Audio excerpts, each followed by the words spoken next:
Hello everyone, my name is Emmy. Welcome to my channel, or if you're a returning viewer, welcome back.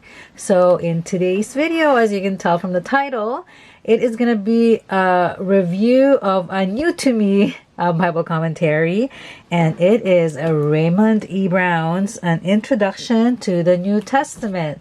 So first of all, I can't do this video without thanking first the person who recommended this to me, and it is T Santos 2216. I'm sorry, I don't know your real name, but they first recommended this book to me on an early video that I did talking about how I do my Bible study, and they recommended this book as a book that they use during their study of theology, and it's a book that was highly recommended by T Santos. So I just want to say thank you so much, or else I wouldn't have known about this book. So anyways, I ended up borrowing this book twice in our library, and then finally I do want to say there's two versions of this book, one abridged, and this is the actual complete one. So twice I borrowed in our library the abridged version, and then finally I'm just like, okay, you know what, I am just gonna buy it. So I ended up buying this on eBay for a great price. So as you guys can tell from that statement, you probably know how this review will go. So yeah, so on that note, so like I said, it's Raymond E. Brown's Introduction to the New Testament, and this is a part of the Anchor Bible Reference Library, published by a Doubleday. All right, so what I'm gonna do is actually also, yeah, this copy, it's a old a library copy, I believe, so that's why it's like this, but it was in great shape. So yeah, so I have been reading it for a few weeks now, so that's why it looks like, with all the tabbing and stuff, it looks really used. So anyway, so what I'm gonna do is start off and just do an overview, I guess, of what the book contains, and then I'm going to talk about what I think of its content, pretty much. All right, here we go.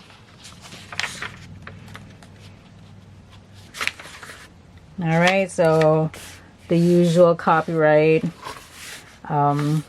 page right there, dedication book, and then before it starts off with the contents, it tells you forward and acknowledgments right away. And in this section, it will tell you right away how this book is going to be organized, which is really helpful, because it's not, the books of the New Testament are not organized here as you would find in the canonical order in a regular Catholic Bible. So it even says here that the way it's going to be, okay, here, nevertheless, I'll just read it out loud how it, so you makes sense what I'm saying. Okay, nevertheless, a minor concession will be made to scholarly theorizing by treating the books in a combined logical and chronological order rather than the order that has become canonical. So that will just tell you off the bat how this book is going to be organized. So on that note, let us look here at the table of contents.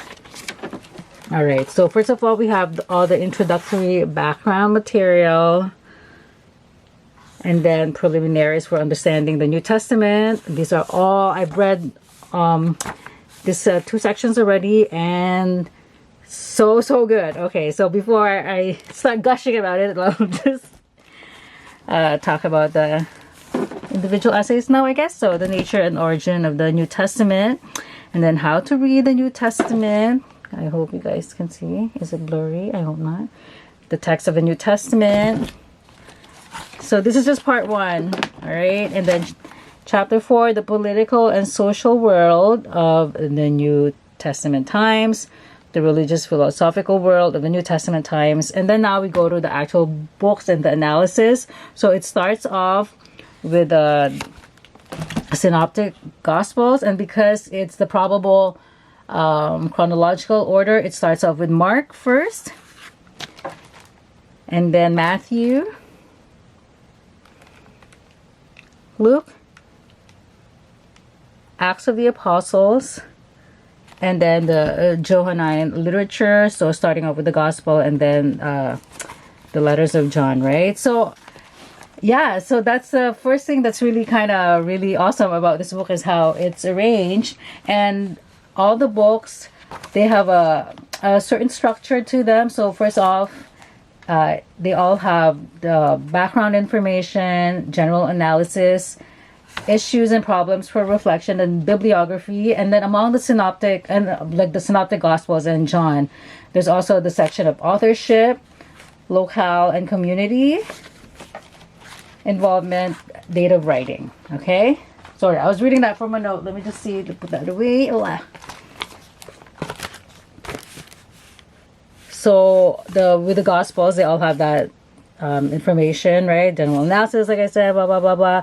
And then within the gospels, there's like certain topics that will be discussed, like for Mark, how to interpret Mark. And then for Matthew, you know, they have the sources and compositional features. Okay, and then the Acts of Apostles. There's also a section, Luke the historian, blah, blah, blah. So even though like there's like a certain structure, there's also essays that you can't find in the other gospels because depending on the topic that is being discussed. And then, like I said, with John, it combines John with his letters. And then after that, we go to the Pauline letters. So it starts off with the classification and format of the New Testament letters, talking about, oh, you know what, I'll discuss that later. But anyways, these are the topics, classification, format. And then within that, there's a subtopics. And then there's how this volume will treat the individual letters, and then bibliography. And then now we go into the Paul's life and thought, which includes the theology of Paul. Oh my gosh, is that clear? And then appreciation of Paul. And then now we start off with the letters, starting with the Thessalonians, Galatians, Philippians, Philemon, Corinthians, Romans, pseudonymity, and the Deutero-Pauline writings. So now you have the second letter of the Thessalonians, letter to the Colossians, epistle to the Ephesians, pastoral letters, Titus, 1 Timothy, and the 2 Timothy. Okay, and then after that is we go to the other New Testament writings, so the other epistles. So now we start off with Hebrews, Peter,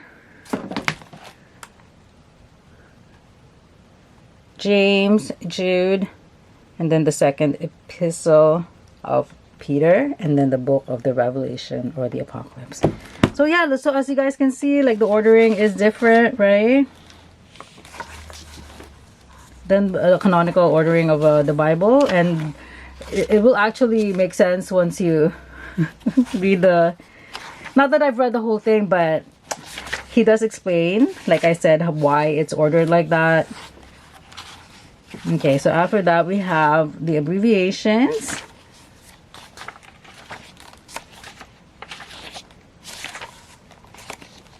And then now we go into the beginning essays. So there's a lot of charts here as well. For this one, table 1, chronology of people and events pertinent to the New Testament.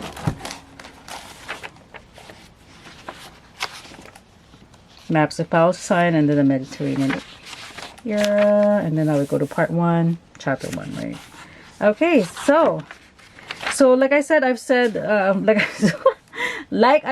read the beginning essays. So these are all the introductory essays, and oh my gosh, I understand now why T. Santos, why you recommended this book, and I cannot be thankful enough. This is really such an amazing resource. That's all I'm gonna say. What I'm gonna do now is actually, okay, because the way I've read it, like the first few chapters, I read it and just underlined directly the book, and then when I went into the different sections, like starting off with the Gospels, I think that's when I started writing down the notes. Hang on a sec, let me show you what I'm talking about. So this is my Bible now that I'm using, which is the note-taking. So what I've done is usually I would just write the note on the Bible itself, but because there's so much information here,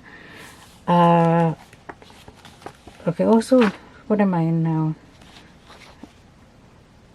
Sorry, I'm just reading it now again. How to read the New Testament. I forgot. Yeah, this has all the various criticisms, starting with textual, historical, source. So those ones, like I said, this one's the beginning essays, I just underlined directly and just read it like a straightforward classification. New Testament letters in light of ancient genres. So this are, yeah, because this is all just general information relating to the New Testament. But then when I got to like a more specific information, I made notes on a this kind of sheet and then just inserted it into my Bible. So this one's oh, this is a historical, I believe. Yeah. Which chapter is this? So this one is page 53. Let me see.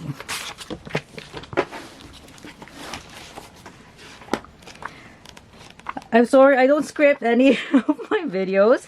And you're probably like, Emmy, you should start scripting it. And you're probably right. But I find this way, it's like more, I'm just like talking to a friend, right? So this is how I would talk to you in person. So this one, yeah, so 58. So this one is talking about the political and social world of the new times. So I think starting chapter 4, that's when I started taking notes on the, like the different chapters and then just inserting it here. And then what I've read so far, like I said, I haven't read obviously the entire book because it's like, how many pages is this? It's a lot, and it's like so much information. So just in terms of yeah, it's about 839 pages. That will take me a while to go through, but I've read certain parts, like I said, so those ones I can talk more about. And I started off with Luke because that's the book I'm reading right now. I'm also doing concurrently the salvation history that Jeff Cavins did, like, oh my gosh, like a decade ago, I think, on the Ascension Press app. So we're on the messianic fulfillment. So Luke now is what I'm reading for that. So that's what I started off with. So all my notes are about that. So beginning, I started off with just the information on the synoptic gospels itself, and then I made notes. Now this is like just specifically on different verses. So yes, that's just an overview to let you guys know. Okay, so starting off with Luke now. My gosh, I hope this is making sense what I'm saying. So how the chapters go through, so it'll talk about, there's an introduction right there, and then the summary of basic information, which has this, like it said, basic information. So it has a date, author by tradition, author detectable from contents, and then locale involved, and then the division of the book itself, and then the general analysis of the message. So now this is more going into specific, like the different verses. It's not verse by verse, but it is like section by section, like this one dealing with the prologue, chapter 1, verse 1 to 4, and then it'll talk about those verses here. And then this one, Annunciation and Conceptions of John the Baptist and of Jesus. So just to give you guys an idea, and just from reading Luke, basically, I learned so much already. There's a great, what am I saying? It's like just a lot of information. I'm sorry, I get so overwhelmed sometimes when I'm, reading all this amazing resources, and, I just want to share how much I love it. But sometimes I get like tongue-tied when I talk about it. So anyway, so let me see here. The way the Gospels were talked about, it's a lot of comparison between the Markan and Matthean and then Lucan, and actually those are the three synoptic Gospels, and how they differ and are similar from each other. So just to give you guys an example, I think I marked it here, page 238. Okay. Oh, here, I think it's comparing something with Luke and Mark. Okay, yeah, here. In a summary of Jesus's deeds at Capernaum, Luke avoids exaggeration in Mark chapter 1, verse 33, that the whole city gathered around the door. Perhaps an illustration of Luke's sense of better order. What happens when Jesus goes to a deserted place exhibits typical Lucan universalizing, since the people, rather than Simon and his companions, come to seek out Jesus. Compared to Mark chapter 1, verse 39, which has Jesus going through the synagogues of all Galilee, Luke chapter 4, verse 44 localizes the synagogues in Judea. That may illustrate the vagueness of Luke's idea of Palestinian geography, since in the next verse, chapter 5, verse 1, Jesus is still in Galilee at the lake, or that Luke's Judea simply means the country of the Jews. But that's right. So that's the kind of information that you will get from this book, which is kind of just really amazing to me, how it's just so detailed, but it's not like, I think even like someone like me, I consider myself a beginner when it comes to studying the actual Bible. It's just so it still makes sense. Like, it's not hard to understand at all. And that was his Father Raymond Brown's purpose. He even said in the introduction that, this is actually, even though it's really meant for theology students in a way, or someone in, like a university thing. But, it's like, I think anyone who really just wants to learn about the Bible and its background and everything else, and it's very readable. That's all. I hope that makes sense what I'm saying. And yeah, there's even a part here where he's comparing how the feeding of the 5,000, how in Matthew, is it Matthew or Mark, how it happened twice, but in Luke it was combined into one, and like he explains why he thinks that was done that way. So yeah, so oh my gosh, just so good. It's just so good. And then what else have I read? So I've read some parts of the Pauline letters. So introduction to the classification and format of the New Testament letters. So it talks about the difference between epistles and letters according to Deisman. He talks about that, and then how Aristotle distinguished the three modes of argumentation and rhetoric that recently scholars have sought to apply to the New Testament letters. So if you're into information like that, like, because I really love learning stuff like that, you would love this book. And like I said, cannot thank T Santos 2216 enough for recommending this book. Oh my gosh, just mind blown when I'm reading a lot of this information. So, and even though actually, especially if you've already read the Bible a few times, you can even just read this just almost like not as a novel, but you can read it from beginning to end if you already know the Bible by heart. Like, it's so readable. It's so readable, and it's written in a language, I think, that is really quite easy to understand and digest, So yeah, so like I said, there's also a lot of charts and stuff like that, which I always like as well. All right, what else can I talk about? Yeah, so anyways, I can't recommend this book highly enough, as you guys can see. So I think I'm gonna read the Revelation next, see how that goes.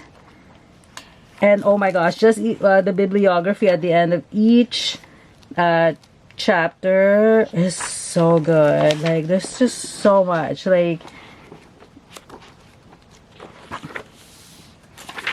yeah, so a lot of them are about 2-3 pages long. Like, this one is for the Acts. So the Acts of the Apostles is after Luke, as you guys will probably notice on the table of contents, because they're both written by the same author, right? So what I can compare this with is, if you already have this book, this is the, let me just put this away for a second. The Catholic Introduction to the Bible, Old Testament by John Bergsma and Brant Pitre. this is almost the same in terms of the information and the organization of this book. It's very similar to this for me anyway.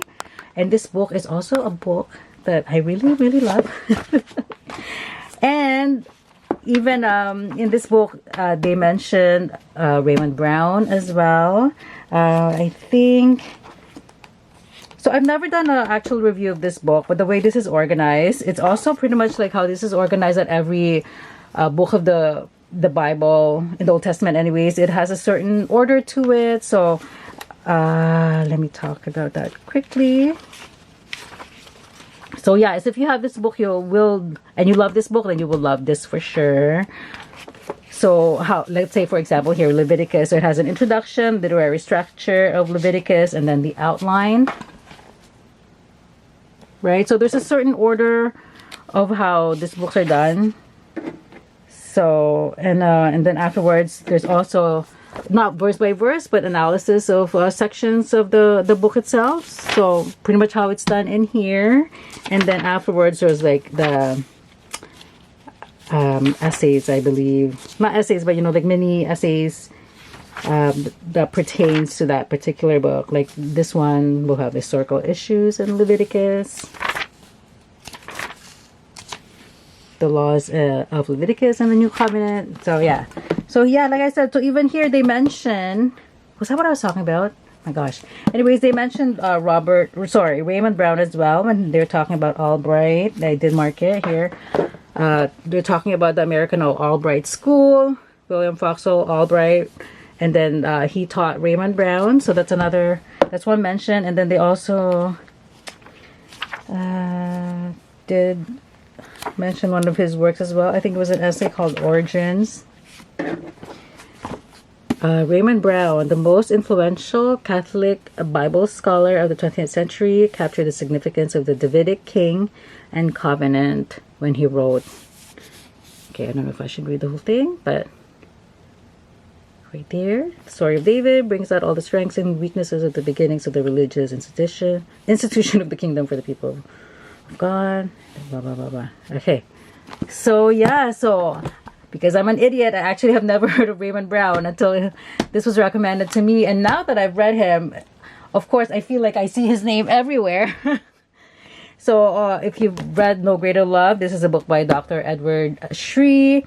He uses Raymond Brown's Death of the Messiah and Birth of the Messiah a lot. I think, I'm pretty sure the Death of the Messiah, he mentions a lot. Let me see the other one. What's the other page?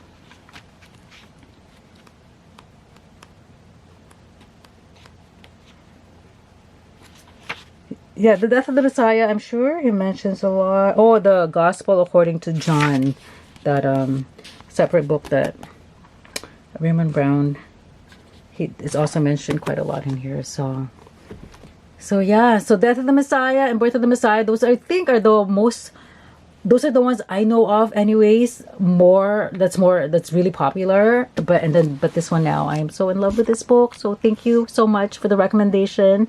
And as you guys can tell, I also highly recommend it. So, oh gosh, I hope this video makes sense. Anyways, as always, if you guys have any questions, please feel free to comment down below. Don't forget to like and subscribe. Bye!